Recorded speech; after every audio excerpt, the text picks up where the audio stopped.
ایسا ہے کہ اس کی پوری وضاحت ہم نے دارالعلوم کی طرف سے دارالعلوم کے ویب سائٹ پہ ڈال دی ہے اور سوشل میڈیا میں بھی ڈال دی ہے، اخبارات کو بھی بھیج دی ہے پوری تفصیل، اور دارالعلوم کے اس سلسلے میں اصل موقف کیا ہے آفیشیلی وہ آپ اس میں دیکھ لیں گے۔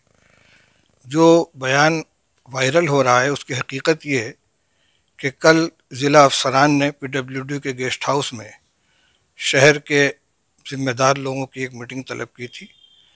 دیوبند میں جو پروٹیسٹ چل رہا ہے عیدگاہ کے اوپر، اور اس کو سامنے رکھ کر اور دیوبند کے عام امن و امان اور یہاں کے قانون ویوستھا کو سامنے رکھ کر مشورے ہو رہے تھے۔ وہ ایک نجی مجلس تھی، مشورے کی میٹنگ تھی، اس میں ہم نے کوئی بیان نہیں دیا ہے۔ جس طرح میٹنگ میں لوگوں نے اپنی رائے رکھی ہے، میں نے بھی ایک رائے رکھی ہے، اور یہ وہی رائے تھی جو ہاؤس کے اندر تمام لوگوں کی طرف سے آئی تھی۔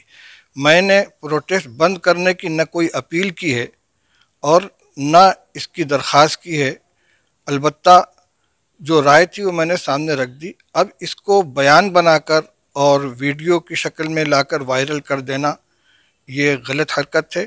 جن لوگوں نے بھی یہ کیا ہے اپنا مفاد حاصل کرنے کے لیے، انہوں نے صحیح نہیں کیا۔ دارالعلوم کا جو موقف ہے وہ ہماری وضاحت کے اندر آ گیا ہے۔ اور دوسری بات یہ ہے کہ اس کا ملک کے مختلف حصوں میں جاری احتجاج سے، دھرنے سے، پردرشن سے کوئی تعلق نہیں ہے۔ یہ صرف اور صرف دیوبند کے بارے میں مشورہ ہو رہا تھا اور اس میں لوگوں نے اپنی رائے رکھی ہے، اور ہماری جو رائے ہے وہ آپ کو ہماری وضاحتی بیان کے اندر مل جائے گی۔ آپ کے بیان سے اتنا ہنگامہ ہوا، پھر اس کے بعد میں آپ نے حمایت بھی کی تھی، 26 جنوری پہ حمایت کی تھی جو پردرشن کاری ہیں، جی مہیلائیں پردرشن پہ بیٹھی تھی، جی 26 جنوری پہ آپ نے ان کی حمایت بھی کی تھی، جی کیا آج بھی حمایت کرتے ہیں؟